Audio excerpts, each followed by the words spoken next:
Chapter 14, Queening Combinations.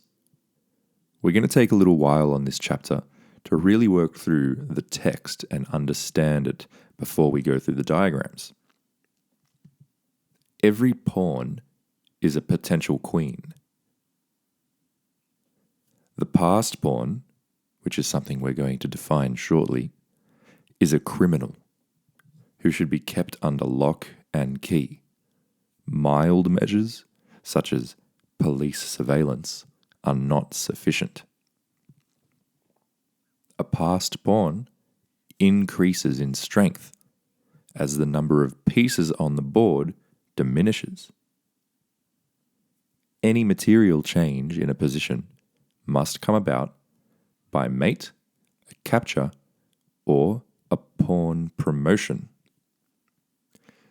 This chapter is really very much going to be about positions where you have the possibility of creating a queen out of one of your pawns. This is very often the case towards the end of the game when there are few pieces remaining. In those cases where there are few pieces remaining, the question is, how do you win the game? You often do not have enough pieces to give a checkmate, and so therefore there is generally only one way to win an ending, and that is to create a material advantage so great that there's no point in further resistance on the part of your adversary. How can you achieve this objective? By advancing a pawn to the 8th rank. On the 8th rank, it can be promoted to a queen, and the queen is the mating force par excellence. So that if you are a queen ahead, the method of forcing a win presents no problem. The queen either carries through a direct mating attack or captures all of your opponent's remaining pieces and pawns. But how can one of your pawns become a fit candidate for promotion to a queen? Well, it must be converted into what is called a passed pawn. A passed pawn has no enemy pawns disputing its forward march on the same file or on either of the adjacent files. It must not be blocked by one of its own pawns. So it's a pawn that can have the real potential to march forward to the queening square. Now, if you have a passed pawn, how do you exploit the advantage of having a passed pawn? To make the passed pawn a fit candidate for queening, you must push the passed pawn at every available opportunity. Because every step forward that the passed pawn takes will bring it that much closer toward its goal of becoming promoted to a queen on the 8th rank. And because it's much closer to that goal, then the problem of stopping that pawn from promotion becomes more and more critical for your enemy. And because it's a more and more critical problem for your enemy, their attention will become more and more necessarily diverted to the problem of blockading your passed pawn. And your problem then will be how to rid the blockader, or how to control the squares leading to the queening square. There has been a lot of information already covered so far, but to summarize, the technique of playing endings, and this includes 99% of all endings, can be boiled down to these simple rules. 1. Get a passed pawn. 2. Push the passed pawn. There are some other rules as well. At a more advanced level, there is number 3. Clear the way for the passed pawn to advance. 4. Capture, exchange, or drive off any blockader of the passed pawn. And 5. When the passed pawn has a clear road to the queening square, simplify by exchanging all the pieces on the board, even sacrificing material if necessary, because you're clearly going to get that material back with interest if you actually successfully promote your pawn. Now, observing these rules does not mean that you're to abandon all the other tactics and strategic considerations that we've been considering thus far. But it does mean that you must push the passed pawn every time there is an opportunity to do so. Let's now look at examples.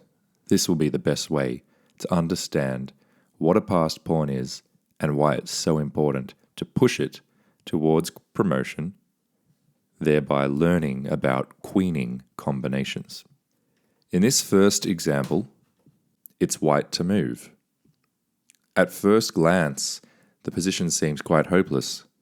We've got a white rook on c1, but black has a queen, that much stronger than our rook. The redeeming factor in our position, however, is the pawn on c6. This pawn on c6 does not have any opposing pawns on the same file ahead of it. So that's one of the criteria for calling this a passed pawn. It also has no enemy pawns on the adjacent files, which means this is a passed pawn.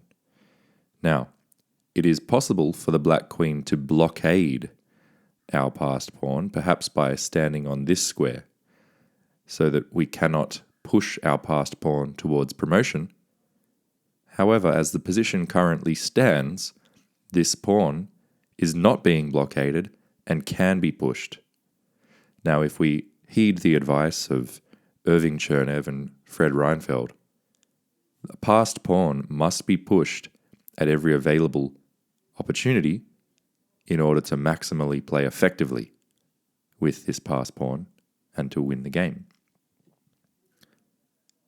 In this example, we are able to push the passed pawn, and doing so creates a critical problem for the black side. And that problem is, how are you going to stop us from promoting to a queen, and then we're going to have a queen and a rook compared to simply the black queen? And there is really no simple option here for black. Anywhere that black puts the queen to try and prevent us from getting our queen will fail. In fact, the best move for black here is to actually give the queen up for the passed pawn.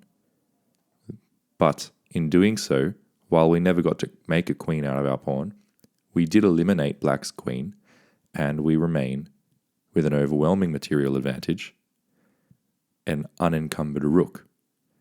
And from here, it will be an easy win. So that is the importance of pushing passed pawns. So you have to get a passed pawn, push the passed pawn, eliminate its blockader if you can. Let's see this many more times so we learn even more. In this example, it's quite similar. It's actually an example from a real game, and this is taken just a couple of moves earlier. Here we see both sides have the queen and both sides have the rook, but we still have this passed pawn that has no enemy pawns on the same file and no enemy pawns on adjacent files. The difference in this example is that our passed pawn currently, it is being blockaded by the black queen. And so the genius of winning this position is to get this queen off the square where it blockades our passed pawn. And how we do that is remarkable. Of course, we consider the violent moves first. Queen to e5 check, which forces a response from the opponent. And it doesn't matter what response the opponent makes.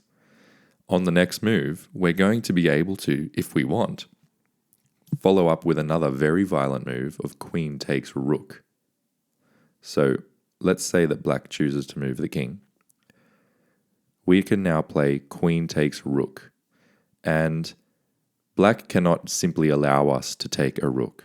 Black has to recapture with the queen. But in so doing, black abandons the blockade of our passed pawn, and we now have the position from the first example where we can push that passed pawn towards promotion And this is now such a critical problem for black that the only solution, if you can call it a solution at all, is to give the queen up for the passed pawn and allow white to completely dominate the ending with an unencumbered rook. Let's look now at another example.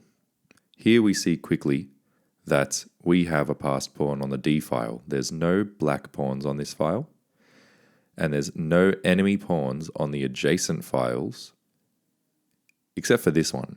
But this one is now has no ability to capture this pawn, and so it is ineffective, and therefore it may as well not even be there. This is a pawn that has an unencumbered path towards coronation. Now, we have the opportunity to push this passed pawn, so we do. We play d6.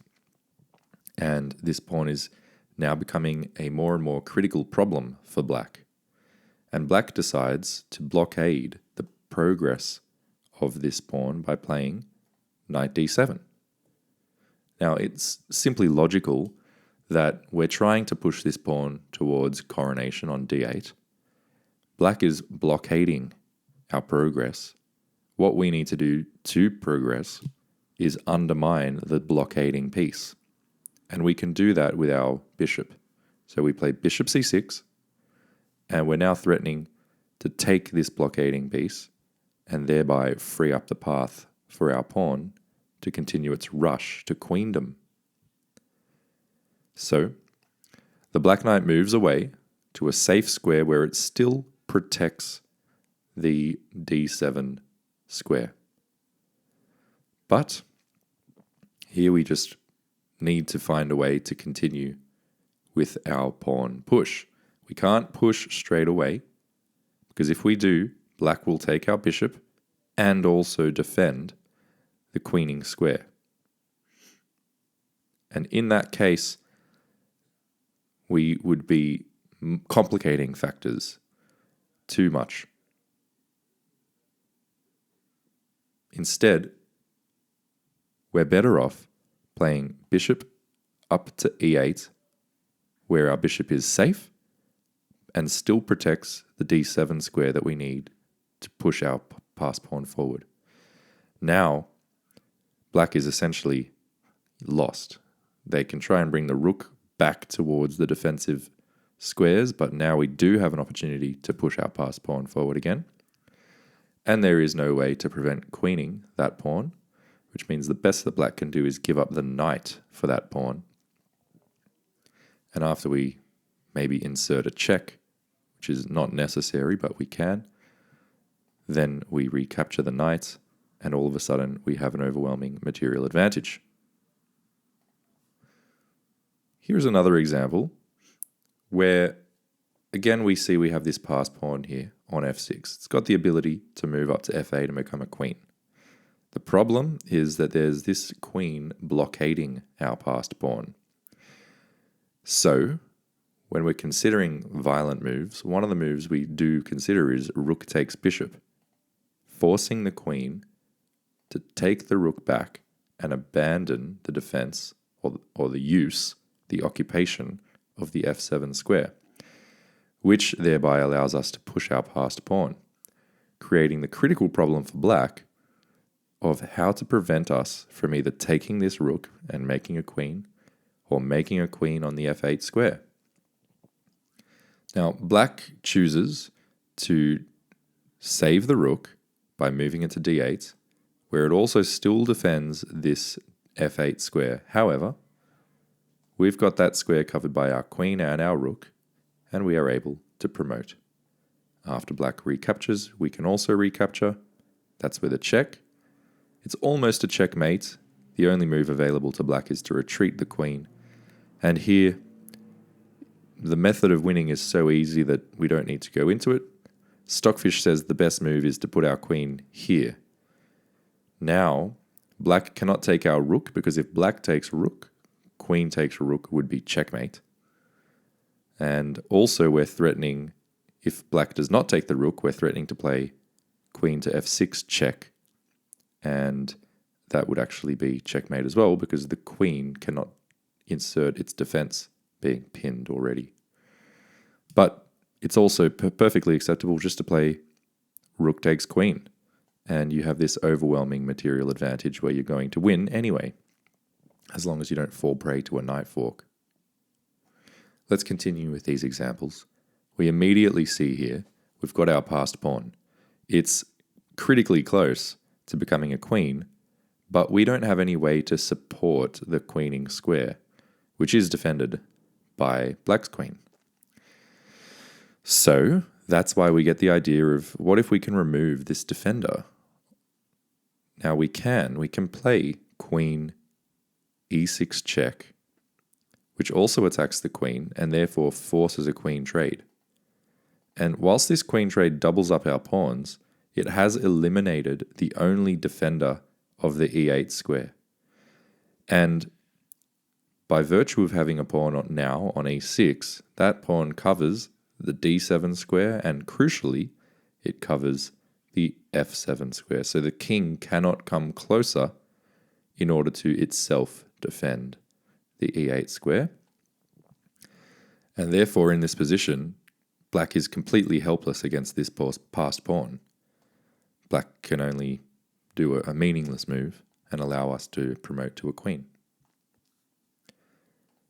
Let's see another example. In this case, black has the opportunity here to take a free bishop and does so. But the bishop's not really free because what black's neglected is our passed pawn on the e-file, which is only one square away from becoming a queen. Now, often when you have a pawn that's one square away from becoming a queen, and you've got rook that you can use, meanwhile your opponent is defending that back rank with a rook, the correct answer normally lies in putting the rook on the adjacent file to the pawn. In this case, d1. Now, we're threatening to bring the rook up to that same file as the other rook and as the same file as the king. So it would be a check which forces a rook trade, and when we recapture, we're going to end up with a queen. Now, black tries to blockade our pawn, but we see the power of playing this rook d8 anyway. Black cannot take the pawn because black is pinned. We're pinning the rook. Therefore, here we essentially force the rook trade and allow our queen to promote. Or if black does anything else like f5, well then clearly we can take the rook and we're going to promote shortly thereafter anyway. And if we don't, then at least we've already got an overwhelming material advantage. In this example, it's black to move, and we have a passed pawn. It's got no enemy pawns on the same file or adjacent files, and we want to push it towards its queening square. The main reason we can't push it towards its queening square at the moment is because if we do, white's dark squared bishop will capture our pawn. Therefore, this bishop becomes enemy number one. We want to eliminate this bishop, and we see pretty immediately that we have a violent means of doing so. We can play rook c4 check, and when the king moves, we can take this bishop. White is almost certainly going to recapture our rook, because if not, then we've captured a bishop for free. So after rook c4 check and the king moves, rook captures bishop, pawn recaptures bishop, we can then push our pawn forward. It will then be one square away from queening, and our bishop also protects that queening square, which means it doesn't matter what white does. White can continue bringing the king closer towards our pawn or bring the rook up towards our pawn. Regardless, our pawn is going to promote. So this is an example where we want to simplify the position because we've identified that we do have a path to push our pawn forward. We just need to start by eliminating a key defender. So rook c4 check, king moves towards our pawn to be sure. We play the violent move.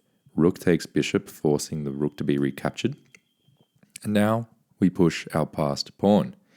And no matter what black does on the next move, this baby is going to become a queen.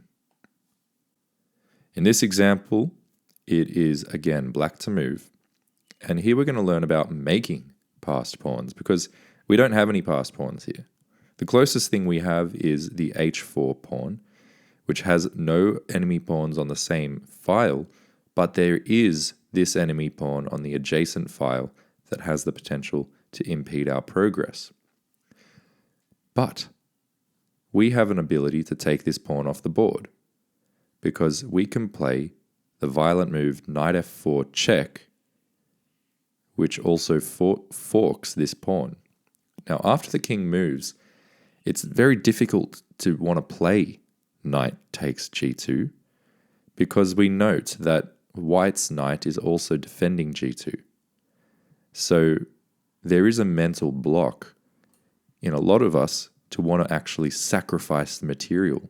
However, as Irving Chernev and Fred Reinfeldt have already told us, sacrificing material in order to enable a passed pawn to step forward towards coronation is usually the way to win a chess game, which is what we're here to do. And the reason is we're going to end up with a queen that will compensate for any of the material losses that we make along the way in creating that queen. So if we do actually consider this move, knight takes g2, white can play knight takes g2, but then we start pushing our pawn. We play h3. Where does this knight go? It's only got 1, 2, 3, 4 available squares, and h4 and f4 are both really out of the question because our g pawn will capture it there. So really it can either come back to where it is or it can move. And in either case, our pawn then advances yet again, at which point we're just one square away from queening, and you'll note that there's no way for white to bring any pieces to the defense of the queening square quickly enough. So in fact, knight taking on g2 works. Let's see it. The knight recaptures. We push that knight away. Unless he wants to just give us that knight, and then we're going to make a queen anyway, he moves the knight back. But after h2, there is no way to stop this guy from becoming a queen.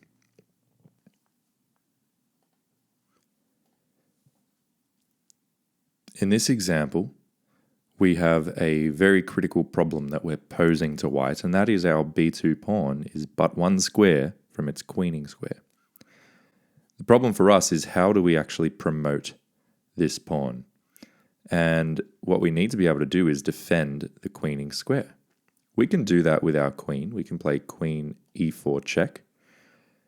That, yes, is a check, but we're not just playing it to provide a check. We're playing it to defend our queening square. Once white deals with the check by blocking, even though it comes with a tempo on our queen, we can continue with creating a new queen, because either white captures this queen and we recapture with our previously attacked queen, and we end up with such an extra advantage in material, or white takes this queen and then we take white's queen like so, ending up with the same incredible advantage in material. So once again here we're seeing the process. We're seeing the process of wanting to push our passed pawn, recognizing we need to defend its promotion square, and that's why we see the move queen e4 check, allowing promotion. And we simply calculate that this works. In this example, it is black to move, and once again, we're now familiar with certain concepts. We've got this passed pawn, that's an important concept. It's threatening to become a queen because it has no enemy pawns on the same file or on adjacent files. The only reason we can't push this pawn straight away, which is what we would love to do when we have passed pawns, we love to push them. The only reason we can't do that straight away is very simply that white has this knight that's defending the promotion square. So therefore the correct move is bishop b2, which defends the promotion square. Although it gives up the bishop, if white wants to capture the bishop, white will neglect defense of the promotion square, and therefore that's not really an option. Here the king tries to come in to provide extra resources, extra defensive resources, but now we can get the queen, and there's nothing better for white to do than capture the queen, after which we've got this overwhelming material advantage. Just a couple more examples. In this one, we have black to move. And again, we identify we have this pass pawn on d3. It's got no enemy pawns on the same file or on adjacent files that can possibly stop its progress towards becoming a queen. Now, in this position, there are so many different ways to win, but the one that Chernev and Reinfeld give is to illustrate the idea of simplifying down, once you've identified that you can push your pawn to its queendom. In this example, that's done through the quite remarkable move, Queen g4 check. Now, clearly, this forces white to recapture with a rook. We then take that rook again with check, and now we've created a second pass pawn. White captures one of our pass pawns, but we begin pushing our original pass pawn, and now it's got this very critical problem for black of how do you prevent this pawn from becoming a queen, and there is no way to do it. White can provide a check here, but we move out of the way. They can bring the knight back, but not back far enough. We're going to get our queen. Now, it is worth noting, of course, that we didn't have to play it in this way. We could have played the much simpler move, king takes a rook, and retain our queen as well as retaining this pass pawn, and this is probably the best move, as well as just a ridiculously strong position. But the idea remains here that you can simplify down. You can simplify down once you realize that you can promote your pawn successfully. Now, here's a position where, once again, we have a pass pawn. This one is on e3, no pawns ahead of it on the same file or on adjacent files. So we'd love to be able to push this pawn. However, we don't want to do it recklessly. We don't want to do it straight away, because if we do, white will be able to use one or both of his rooks to surround and swarm and capture that pawn. Now, that's why we can't neglect the other tactics or strategic considerations in the position. We're not ready to push this pawn yet, but what we can do is attack another weak component of white's position, and that is this knight. This knight is pinned. It's pinned to the rook. And we know from the chapter on the pin that the way to handle positions like these is to increase the pressure on the pinned piece. Therefore, we consider the move rook c7. And we're now threatening to take this knight. Okay, so white can bring another rook to the defense of the knight, but we see the point now that we can take the knight, forcing trades of rooks, and the whole point of doing this is that now we can actually push this e-pawn forward, and we can do that because it's now impossible for white to use the rooks, or the remaining rook, to prevent us from promoting to a queen. Once we push the pawn, there's no sense in bringing this rook back here where we simply take it and become a queen, nor is there any sense in bringing it back here where we simply take it and then, where we become a queen and then take it. So white is completely lost here. White can give a check, we can block the check, white can move the king, but we're going to get our queen. So in this position, again, we see that we would love to move the pawn forward, but white has the resources available to defend. Therefore, we use other strategy or other tactics in the position to simplify things. And in simplifying, we reduce the resources available to white to prevent our passed pawn from actually marching forward. Now, it's worth noting that when we did attack this knight for a second time, the only option is not to defend the knight again. Another option would be to move the knight away.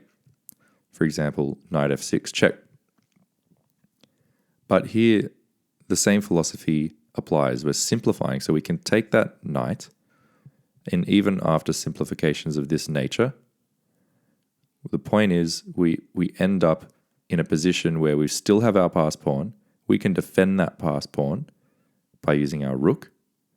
And then if our rook is attacked by the king, we can defend the rook again with our bishop. And we're going to be in a position where we have a great long-term advantage. In this example, we have a passed pawn on the A file. We are not ready yet to push it because the queening square is defended by black's queen. Meanwhile, we have to be very careful because the pawn is about to be captured by the black knight. So we have some immediate problems to solve if we're going to actually be able to push our passed pawn. Now, one of the things we want to be able to do is keep our bishop safe, because not only is the knight attacking our passed pawn, it's also attacking our bishop. Therefore, we can think about notions such as bishop to defend our passed pawn, or bishop to take this other bishop and instigate some forceful moves. But we want to start with some more forcing moves in mind, and we see here that actually we can play a move like queen takes rook. And this knight cannot take back because it's pinned. The only way to recapture is with this pawn. And after doing that, we've opened up the rook on the G file, and therefore we can play rook takes bishop check, forcing the queen to recapture. And now we can use our threatened bishop to capture the queen. At this point, black basically has an option. He can either take our passed pawn and give up on his knight, or he can play the alternate move, king takes bishop, but that allows us to push our passed pawn, and it's going to become a queen. So it's a very complicated position. But again, the point is here we're noticing the violent moves, as violent really as possible, that can simplify down to positions where the opponent lacks the resources necessary to prevent us from pushing our passed pawn, to such an extent that they have to give up a large material advantage to us, and that we can use that advantage to win the game. In this example, we want to be able to push our passed pawn to promotion. Black is currently blockading that square with the king, so we play bishop c6 check to move the king off the blockading square and to defend the promotion square. We can then promote, and as it happens, we win black's queen in the process, and from here it will be easy. In this example, it is black to move, and we immediately see we have this passed pawn on the c file, but we can't push it because its path is impeded by the light squared bishop here. But we then also notice that the bishop and the king are sitting in a forkable square, a square vulnerable to a double attack by the e pawn. So we play e4 check, and once the king either moves or the bishop captures, we're going to recapture the bishop. So king moves, we take bishop, king takes pawn. But here we have this passed pawn, which we can defend with our knight and slowly make progress and push it forward to a queening square. In this example, it is white to move. We have a passed pawn on the A file. And again, we're looking at the technique of simplifying down, eliminating our enemy's resources so that there's no way for them to impede the progress of our queen to be. Here, the violent move to consider is queen takes rook, and after pawn recaptures, if we start pushing this pawn, there's no way for the king to get over to here before we get our queen.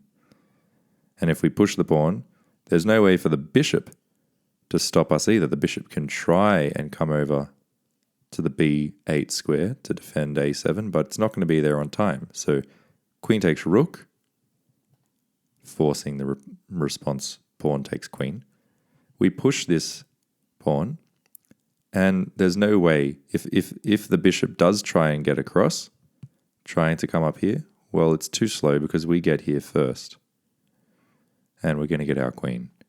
If instead the king comes across, again, we're going to get our queen. So simplifying the path to allow your pawns to promote.